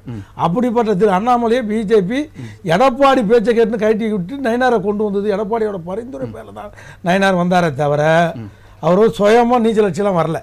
முழுக்க எடப்பாடி வேலுமணியோட பரிந்துரையில் தான் வந்தார். எனக்கு நல்லா தெரியும். அது உள்ள வரல. நான் என்ன கேட்குறேன்னா, இப்போ இவர் வெளியில் வந்துட்டார். அவருக்கு இருக்கிற ஒன் ஆப்ஷன் பண்ருட்டியார் சொன்ன, அதே மூத்த தலைவர் பண்ருட்டியார் சொன்ன ஆப்ஷன் தான். இங்கே வெளியில் வர்றதுக்கு முன்னாடியே அவர் முடிவு பண்ணிட்டாங்க. ஆல்ரெடி ஒரு சொட்டு பேச்சுவார்த்தையே நடந்து முடிஞ்சிடுச்சு. இவங்களுக்கு மட்டும் நடக்கல. திரும்ப நம்ம பலமுறை சொல்லிட்டோம், திருமாவளவனுக்கு 40 சீட்டும் ஒரு சைடு துணை முதல்வர் பதவியும் உறுதி செய்யப்பட்டுச்சுன்னு. இந்த பக்கம் இந்த கட்சி திருமாவளவன் தனி கட்சி. ஆனால் இவர் தனி கட்சி கிடையாது. இவர் வந்து தனி கட்சியாக இருக்கலாம், இல்லைன்னா தாவக்காவிலே போய் ஐக்கியமாயிடலாம். நான் அதான் கேட்கறேன், தனி கட்சி ஆரம்பிச்சு ஆதரவு கூட்டணியா போறாரா, இல்ல தாவேக்காவிலே டைரக்டா? எடப்பாடியே முதலமைச்சரா ஏத்துக்கிற அளவுக்கு ஒரு மனப்பக்குவம் வந்தா, தாவேக்கா விஜய் வந்து கரிஸ்மா கிட்ட லீடர், தமிழக மக்கள் மனசுல முதல்வர் வேட்பாளர் அண்ணன் தயங்கவே மாட்டாரு. நான் தான் சொன்னேன், அதுல அவர் கேடுகட்ட எடப்பாடியே அவர் ஏத்துக்கினார். இது மாதிரி ஒரு ஜென்மமே உலகத்தில் பார்க்க முடியாது. துரோக ஜென்மத்தை எங்கேயுமே பார்க்க முடியாது. எங்கள் தியாகத்தலைவி முதலமைச்சராக ஏற்றி அழகு பார்த்து அந்த தியாகத்தலைவி உருண்டு போய் காலில் வந்து கூவத்தூரில் பண்ணிட்டு அவங்க பரப்பனாகிற சிறையிலேருந்து வரும்போது அந்த கார் கொடியை கைட்டார். அவங்க கணவர் இதுக்கு வராங்க, அதுக்கு ஏகப்பட்ட விதிமுறைகளை போட்டு தடுத்தார். யார்? திரு நடராஜன் சித்தப்பா வரக்கூடாதுன்னு சொல்லி அவ்வளோ தொல்லை கொடுத்த ஒரு எடப்பாடி. அப்படிப்பட்ட தலைவிக்கு துரோகம் பண்ணார். சரி, எப்போ சேர போறார் தாவேக்கால ஓபிஎஸ் அவர்கள்? விரைவில். அதில் ஒன்றும் மாற்றல. அவங்களுக்கு பொசிஷன் பேசிட்டு இருக்காங்க, பேச்சுவார்த்தை முடியும். ஏற்கனவே பண்ருட்டியாருக்கு எல்லாம் வந்து நிறைய பேருக்கு தெரியும். ஏற்கனவே பண்ருட்டியாருக்கு அழைப்பு வந்தது. அது நம்ம நிறைய தெரியும் அந்த அழைப்பு. என்ன நான் என்ன சொல்றேன் அப்படின்னா, இந்த பேச்சுவார்த்தை என்பது எந்த அளவுக்கு இருக்கு? இது உண்மையிலே அதாவது செப்டம்பர் மாதம் 4ஆம் தேதிக்குள்ள இணைஞ்சிருவார். செப்டம்பர் 4ஆம் தேதி சுற்றுப்பயணம் போய் அங்கே மதுரையில் மாநாடு நடத்த போறாரு. அங்கே அவருடைய இதை எபிலிட்டியை நிரூபிக்க போறாரு. அந்த அவங்க மண்ணில் நடத்த போறாரு. எதுல? தேனி மாவட்டத்தில். தேனி மாவட்டம் மதுரை அவங்க தானே தென் மாவட்டத்தில் நடத்த போறாரு. அது மிகப்பெரிய, இதுவரைக்கும் யாரும் வரலாறு காணாத ஒரு மாநாடாக இருக்கும். அதுக்கப்புறம் அங்கேயே இணைப்பு பற்றி அங்கேயே அறிவிக்க போறாரு. விஜய் நடக்கிற மாநாட்டில் சொல்றீங்களா, இல்லை ஓபிஎஸ் நடத்த போற மாநாட்டில் செப்டம்பர் 4ஆம் தேதி நடக்குது. ஓகே, அது நடந்துட்டு அங்கேயே அவர் நடக்கிற மாநாட்டில் கலந்துப்பார். நீங்க கவலையே படாதீங்க. கண்டிப்பா அண்ணன் ஓபிஎஸ் எடப்பாடியை மீண்டும் முதலமைச்சர் கனவை இன்னைக்கு தகர்த்து எறிஞ்சிட்டார். நிறைவான சுற்று உங்ககிட்ட இருந்து நான் ஆரம்பிக்கிறேன். ஓபிஎஸ் அவருடைய சகாக்கள் தாவேக்காவில் இணைகிறார்கள் என்றால் தாவேக்காவுக்கு என்ன லாபம்? தாவேக்காக்கு இன்னைக்கு சொல்கிறேன், இன்னும் இப்போ தான் தவழ்ந்து வந்த குழந்தை அது. அதுக்கு வந்து கிழக்கு லெவலில் அரசியல் லெவலில் ரசிகர் மன்றத்தில் இருந்தாங்க தவிர அரசியல் லெவல்ல நான் சொல்றேன் சொல்றேன் ஒரு அடிவமைப்பு எடுத்தோட ஓட முடியாது. இப்ப இவரு பேஸ் கொடுக்க போறாரு, பேஸ் போய் தான் தாவேக்காக்கு இப்ப பேஸ் போட போறாரு. இருங்க ஏங்க, இவரு ஆல்ரெடி பேஸ் போட்டாங்க. இப்ப இவரு சொல்றது என்ன, இப்ப இத நான் சொல்ல முடியல இல்ல, நீங்க வரல அது கூட கொடி ஆரம்பிக்கிறாங்க. நான் சொல்றேன் கிழக்கு ஒரு தொகுதிக்குள்ள போனா அது சாதாரண ஒரு அது பதில் சொல்றேன், பதில கேட்டு பதில கேளுங்க. இந்த பக்கம் திரும்ப அண்ணங்கிட்ட கிழக்கு லெவல்ல தொண்டருங்க இருக்காங்க, பூத் கமிட்டி இருக்கு. அதே மாதிரி அமமுகவுக்கு நீங்க குறைச்சி மதிப்பிடாதீங்க, கிழக்கு லெவல்ல பூத் கமிட்டி எல்லாம் இருக்கு. அதே மாதிரி அண்ணன் எல்லாமே ஓபிஎஸ் ஆதரவாளர்கள், வைத்திலிங்க ஆதரவாளர்கள் மட்டும் கணக்கு போடாதீங்க. எடப்பாடியை அனைத்து இந்திய அண்ணா திராவிட முன்னேற்ற கழகத்தை பிடிக்காதவர்கள், சின்னம்மா ஆதரவாளர்களாக இருக்கட்டும், ஓபிஎஸ் அண்ணன் ஆதரவாளர்கள் இருக்கட்டும், எடப்பாடி ஆன்டி எடப்பாடின்னு ஒரு குரூப்பு. அதாவது தாவேகா ரசிகர்கள் மாவட்ட நிர்வாகிகள் ஒரு பக்கம்னா இந்த பக்கம் அரசியல் நிர்வாகிகள் ஒரு பக்கம், அதாவது இரண்டு தண்டவாளம் மாதிரி நீங்க சொல்றீங்க. ஆமா, அதுதான். ஏன்னா புரட்சி தலைவர் கூட அவர் ரசிகர்களுக்கு முன்னுரிமை கொடுக்கணும் தான் ஆரம்பிச்சாரு. ஆனா முடியல, இவங்களை வச்சுட்டு அந்த நேரத்தில் விசிலச்சாம் கொஞ்சம் எல்லாம் கிண்டல் பண்ணாங்க. யாரு? திமுக. அதெல்லாம் மீறி என்ன பண்ணாருன்னா அங்கிருந்து வந்தவங்களுக்கு முக்கியத்துவம் கொடுத்தாரு. எங்கிருந்து? திமுக வந்து வந்தாங்க இல்லையா, யாராரு புரட்சி தலைவர் நெடுஞ்செழியனா இருக்கட்டும், அது ஆளுமைகள் வந்தாங்கல்ல, இல்ல ஆளுமைகளா இருக்கிறவங்க திமுக கலந்து வந்தாங்க. எஸ்.எம். துரைராஜ் மட்டும் தாங்க வந்தார் தலைவர் கூட. ஒரே ஒரு சட்டமன்ற திருவள்ளூர் மாவட்டத்தில் ஒரே ஒரு எம்எல்ஏ தாங்க வந்தாங்க. அன்னைக்கு எல்லாரும் கலைஞர் எதிர்த்து பேசி தூண்டி விட்டுங்க, யாருமே வரல திமுக இருந்து. எழுதுறேன் நான் சொல்ல புரியுதுங்களா? இன்னைக்கு இப்படி ஒரு கூட்டணி வந்துச்சு, ஏற்கனவே 12% வாக்கு அவர் கையில இருக்கு. அப்ப நீங்க சொல்றத பார்த்தா ஓபிஎஸ் வந்துருவாரு தாவேகாவுக்கு, அதுக்கடுத்து வந்து டிடிவி தினகரன் வந்தா கூட ஆச்சரியம், அவர் ஆல்ரெடி வந்துருவாரு. ஓபிஎஸ் இல்ல சார் நல்லா கேளுங்க, ஓபிஎஸ் வராருன்னா டிடிவி கண்டிப்பா வருவாருங்க. அண்ணாமலை பின்னாடி இருந்து உங்களுக்கு மிகப்பெரிய வலுவை ஊட்டுவாருங்க. இதைத்தாங்க சொல்றேன், பிஜேபி அவர் சொன்னாங்க. அடிமையா போயிட்டு நீங்க போய் அண்ணாமலை பின்னாடி இருந்து ஊக்குவிப்பாரு.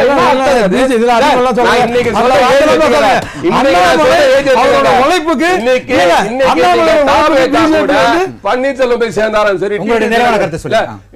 ஒண்ணும் இல்ல சார், அதாவது பாஜகவோட ஒரே ஒரு அஜெண்டா என்னன்னா, காங்கிரஸ் இல்லாத இந்தியா, திராவிடம் இல்லாத தமிழ்நாடு. இப்ப காங்கிரஸ் இந்தியாவை ட்ரை பண்ணி பார்த்தாங்க, அப்படி 18 ஸ்டேட்டை பிடிச்சிட்டாங்களா, அவங்க சந்தோஷப்படுறாங்க. ஓகே, நாங்க போராடிட்டு இருக்கோம். ஓகே, இப்போ தமிழ்நாட்டுக்குள்ள வரணும். தமிழ்நாட்டுக்கு வரும்போது முதல்ல வந்து ஆர்.என். ரவி வச்சு சனாதனத்தை பத்தி பேசி பார்த்தாங்க, அது எடுபடல. அதுக்கப்புறம் ரஜினிகாந்த் வந்தாலும் அவர் வச்சு ஏதாவது பண்ணலான்னு பார்த்தாங்க, அதுவும் எடுபடல. சரி, ஓபிஎஸ் இந்த ஃபேக்ஷன் பெருசா வரும்னு எதிர்பார்த்தாங்க, அதுவும் பெருசா வரல. இப்போ ஒரு ஆள் அவங்களுக்கு தேவை. அதே நேரத்துல வந்து திராவிடத்தால் அழிக்கிறதுக்கு ஒரு ஆள் தேவை. அப்படிதான் ஒரு ஆளை பிடிச்சிருக்காங்க. அது வேற யாருமே இல்ல, அண்ணன் விஜய் அவர்கள் தான். அவர் நான் தெரிஞ்சு சொல்றேன், தெரியாம சொல்றேன், அவர் தப்பா எடுத்தா கவலைப்படல. ஆனா நான் சொல்றேன், இது வந்து பாஜகவோட முழுக்க ஏற்பாடுல தான் அவங்க எழுதி கொடுக்கறதான் படிச்சுட்டு இருக்காரு.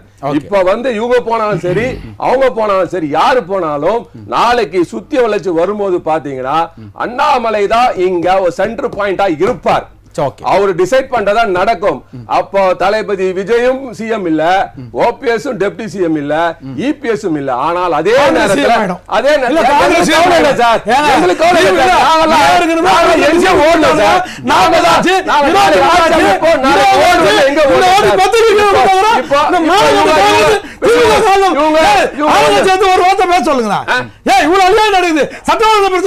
ஒரே ஒரு சின்ன அறிக்கை கொடுத்து துப்பு இல்ல.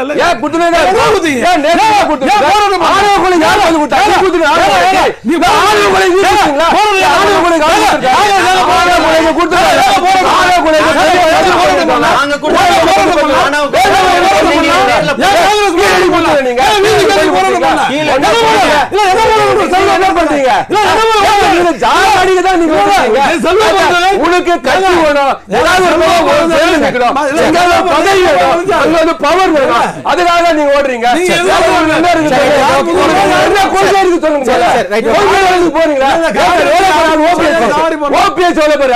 அவரு போய் தாவே காப்பி நிக்கலாமா? போவார் போவான்றீங்களா?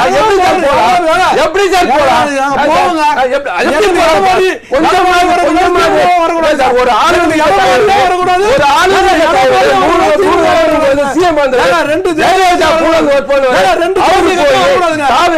இன்னைக்கு ஆரம்பிச்ச கட்சிக்கு துணை தலைவர் காங்கிரஸ் வந்து சேர்றதுல ஆளுமை பிஜேபி இருக்கிற முக்கியமான ஆட்கள் காங்கிரஸ் முக்கியமான 2 பேர் தான் சார் இப்ப லாஸ்ட் எலெக்ஷன் வந்தாங்க. முழுக்க என்ன சொல்றேன்னா திராவிடத்தை வேற இருக்க இங்க ஏற்கனவே ஒரு கதை சொல்லிட்டேன். 2 பூனை ஒரு அப்போ ஒரு குரங்கு. ஓகே, அதுதான் இங்க நடக்க போது. திராவிடத்தை பண்ணுவாங்க, ஆனா எந்த காரணத்து கொண்டும் இங்க நடக்காது. எதிர்பார்க்கிற மாதிரி விசிக தலைவர் வரமாட்டாரு, காங்கிரஸ் வராது, திமுக கூட்டணி சாங்காருக்கு மீண்டும் ஆட்சி அமைக்கும். விசிக தலைவர் கூட்டணி பேசி முடிச்சு 40 தொகுதி பேசி முடிச்சு டெப்டி சிஎம்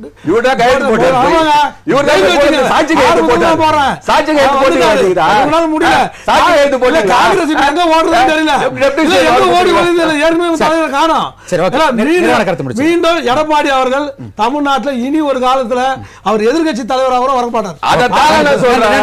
எடப்பாடி தலைவர் அதிமுக அழிக்க போறீங்க, அதுதான் நீங்க பண்ணிட்டு இருக்கீங்க. செல்வம், உங்களுடைய நிறைவான கருத்து. அதாவது ஆவின் வைத்தியநாதன் சொன்ன மாதிரி நான் ஒரு பிரேக்கிங் நியூஸ் சொல்றேன். வெகு விரைவில் தமிழ்நாட்டில் ஒரு புதிய கட்சி உதயமாக, வெகு விரைவில் தமிழ்நாட்டுல ஒரு புதிய கட்சி உதயமாக போகிறது. அது ஒண்ணு. ரெண்டாவது வந்து நான் என்ன சொல்றேன்னு கேட்டீங்கன்னா, அரசியல்ல எல்லாமே சாத்தியம் தான். எல்லாமே யார் ஒரு புதிய கட்சினா அண்ணாமலை அவர்கள் கட்சி ஆரம்பிக்க போறத சொல்றீங்களா? இல்ல, உங்க யுகத்துக்கு நான் எப்படின்னா பொறுப்பாக முடியும், அதெல்லாம் கிடையாது. அதாவது ஒரு புதிய கட்சி வெகு விரைவில் ஆரம்பமாக இருக்கிற பிரேக்கிங் நியூஸோட நான் வந்து என்னுடைய ஓபிஎஸ் ஆரம்பிக்க போற கட்சியா சொல்றீங்களா? என்னன்னா ஓபிஎஸ் அவர்கள் ஆரம்பிக்க போற ஓபிஎஸ்ல கட்சி பதிவு பண்ணியாச்சு. ஓபிஎஸ்ல கட்சி பதிவு பண்ணியாச்சு. ஆவின் வைத்தியநாதன் என்னை விட நெருக்கமா இருக்கிறவரு. அவர் சொல்றதுல ஒருல முரண்படுற. தாவேக்காவோடு அவர் இணைவார், தாவேக்காவோடு கூட்டணியாக இணைவாரே தவிர தாவேக்கால கட்சி அவரு தன்னை இணைத்துக் கொள்ள மாட்டார். அது போக இன்னொரு இல்ல, இப்ப இந்த சபையில நந்தகுமார் அவர் சொல்றதா ரொம்ப சரின்னு தோணுதோ? பிஜேபி தான் மறைமுகமா வந்து பாருங்க. இன்னும் அண்ணன் அரசியல்ல மிகப்பெரிய அதிர்வுகள். அரசியல்ல ஒரு வாரம், ஒரு நாள், 1 மணி நேரம் என்பது அதிக நேரம், அதிக தூரம். அது எல்லோருக்கும் தெரிந்த உண்மை. இன்னும் கூட நான் என்ன சொல்றேன்னா, 153 நாட்கள் இருக்கிறது. தயவு செய்து ஒண்ணு சொல்றேன், நந்தகுமார் அண்ணனுக்கு ஒண்ணு சொல்றேன், சின்னத்தை கொண்டு போய் சேர்க்கணும், கொடியத்தை கொண்டு போய் சேர்க்கணும், இதெல்லாம் ஒரு பிரச்சனையே கிடையாது சார். இப்ப எல்லாத்தையும் வாட்ஸ்அப் இருக்கு. அதுக்குதான் சார் நீங்களும் அதிமுக கொஞ்சம் தொங்கிட்டு இருக்கீங்க, புரிஞ்சுக்கங்க. நீங்களும் அதிமுக பின்னாடி போறதுக்கு காரணம் அதுதான். உங்களுக்கு உட்கட்டமைப்பு கிடையாது, அதை ஒத்துக்கங்க. அதைத்தான் தாவேக்காக நான் சொல்றேன். காங்கிரஸ் போதுமானது இருக்கு. 10 தொகுதி போதுமானது இருக்கு. அது நிறைவான கருத்து கேட்டோம். நிறைவான கருத்து திரு செல்வம். காங்கிரசுக்கு ஏதாவது கொஞ்சமாவது வந்து பாரம்பரியம், பண்பாடு இதெல்லாம் பேசுற உரிமை தார்மீகமே கிடையாது. பார்லிமெண்ட்ல பார்த்தோமே உங்களோட பாரம்பரியம், உங்களோட பண்பாடு, உங்களோட கலாச்சாரத்தை பாரம்பரியம் பார்த்தோமே. பார்லிமெண்ட்ல பேச விட்டீங்களா எதிர்கட்சி தலைவரை? ஒரு 4 தீவிரவாதியை பிடிக்கிறது 3 ஆபரேஷன்.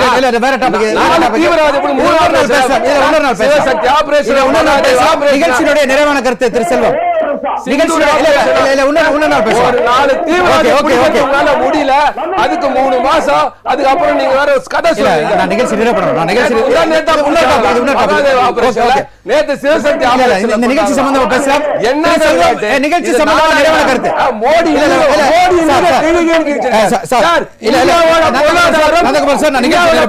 செத்து போச்சு சார். மோடி நான் ஜெயலலிதா நிறைவான கருத்து கேட்கலாம். பதில் சொன்னீங்களா? இல்ல வேற டாபிக் சார், வேற டாபிக். நம்ம டாபிக் பத்தி பேசலாம்.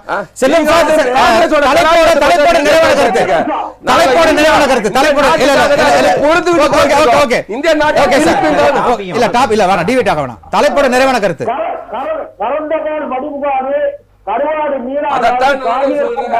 எந்த காரணம் பிஜேபி மாறாதுன்ற. நன்றி திரு ஜலீல், உங்களோட நிறைவான கருத்து. இதை வந்து பிஜேபி தான் இயக்குது, இவர் தான் இயக்குது. இன்னைக்கு அண்ணாமலை அவர்களுக்கே பிஜேபியில் என்ன இடம்ன்றது தெரியல, புரியுதுங்களா? அதனால அவர் தான் இதை இயக்குறாரு, இதுதான் அதை பண்ணுறது அப்படின்னு சொல்றதெல்லாம் அவருடைய ஒரு பார்வை, புரியுதுங்களா? அவருடைய பார்வை வந்து காங்கிரஸினுடைய பார்வையை ஏற்றுக்க முடியாது. அதே மாதிரி இப்போ கேட்டார் இல்லையா மெய்யநாதன் அண்ணன், இவர் தான் உட்காந்து கையெழுத்து போட்டு கொடுத்தாரான்னு சொல்லிட்டு. காங்கிரஸ் பேசலைன்றதும் அதான், சாரி மன்னிக்கணும், அவர்கிட்ட பேசும்போது சொல்லும்போது இவர் தான் உட்காந்து கையெழுத்து போட்டாரு. அந்த கையெழுத்து போடுற அதிகாரத்தை அவருக்கு கொடுக்கல காங்கிரஸ், புரியுதுங்களா? இப்பவும் சொல்றோம், திமுக கூட்டணி உடையுது. எதிர்பார்க்கக்கூடிய ஒரு மிகப்பெரிய மக்கள் ஆட்சி இங்க வரப்போகுது. 2026 மிகப்பெரிய ஒரு மாற்றத்தை உருவாக்க போறோம். அதை விட்டுட்டு நம்ம கத்துறதுனால இங்க வந்து எந்த விஷயமும் கட்டமைப்பு மாறிடாது. இப்ப நீங்க சொல்றீங்கல்ல, உங்களுக்கு அங்க கிளைக்கழகத்தினுடைய நிர்வாகிகள் இருக்காங்க. தலைவர் விஜய் சொன்னதானா 2026 தேர்தலில் ஒன்னே தான், திமுக வெர்சஸ் தாவேகா, இது மட்டும் தான் போட்டி. நல்லா மாத்திக்கங்க, தாவேகா வெர்சஸ் திமுகன்னு சொன்னார். அதுல ஒருபோதும் நாங்க பின்வாங்கல. தாவேகா வெர்சஸ் திமுகன்றதா இன்னைக்கு நாங்க திமுகன்றனால திமுக தான் முன்னாடி இல்ல, நாங்க அதான் நீங்க அப்படி சொல்றீங்க, ஊழல் கட்சின்றதுனால நாங்க தாவேகா வெர்சஸ் திமுக தான் நாங்க சொல்றோம். சரி, அதுதானா 2026 மிகப்பெரிய பிரம்மாண்டமான ஒரு ஆட்சியும் அதிகாரத்தையும் மக்கள் கையில அதிகாரத்தை கொடுக்கணும்ன்றதுக்காக 2026 மிகப்பெரிய சிம்மாசனமா சிம்ம சொப்பனமா இன்னைக்கு ஆளக்கூடிய தரப்புக்கு இருக்கிறது தமிழக வெற்றி கழகம் மட்டும்தான். 2026 மிக சிறப்பான மக்கள் ஆட்சியை கொடுப்பாரு. தேமுதிக அவங்க தாவேகாக்கு வரக்கு வாய்ப்பு. இப்போ நான் சொல்றேனே, நிறைய மாற்றங்கள் இருக்கு. இப்ப அண்ணன் ஒரு பிரேக்கிங் நியூஸ் சொன்னார் பாத்தீங்களா, இதை நான் 3 மாசத்துக்கு முன்னாடியே உங்கள்ட்ட சொன்னேன். இன்னும் 3 மாசம் பொறுத்து பாருங்க, வாரம் ஒவ்வொரு பிரேக்கிங் நியூஸ் இருக்கும்னு சொன்னேன். அப்ப நீங்க என்னென்னலாம் கூட என்ன கேட்டீங்க, தனிப்பட்ட முறையில கூட கேட்டீங்க. ஆனால் அதுல ஒரு பிரேக்கிங் நியூஸ் தான் இந்த நியூஸ். இன்னும் அடுத்தடுத்த பிரேக்கிங் நியூஸ், இன்னும் அடுத்த 25 நாளைக்குள்ள இன்னும் ஒரு 2 பிரேக்கிங் நியூஸ் இருக்கு பாருங்க. நன்றி. நிகழ்ச்சி வந்து கருத்துக்களை பதிவு செய்த அத்தனை அழைப்பாளர்கள் வாசித்து நன்றிகளையும் வாழ்த்துக்களையும் வணக்கங்களையும் தெரிவித்துக் கொள்கிறேன். நேயர்களே, இத்துடன் நம்முடைய விவாத நேரம் நிகழ்ச்சி நிறைவு பெறுகிறது. மீண்டும் மற்றொரு விவாத நிகழ்ச்சியில் சந்திக்கலாம். நன்றி, வணக்கம் நண்பர்களே, மக்களே.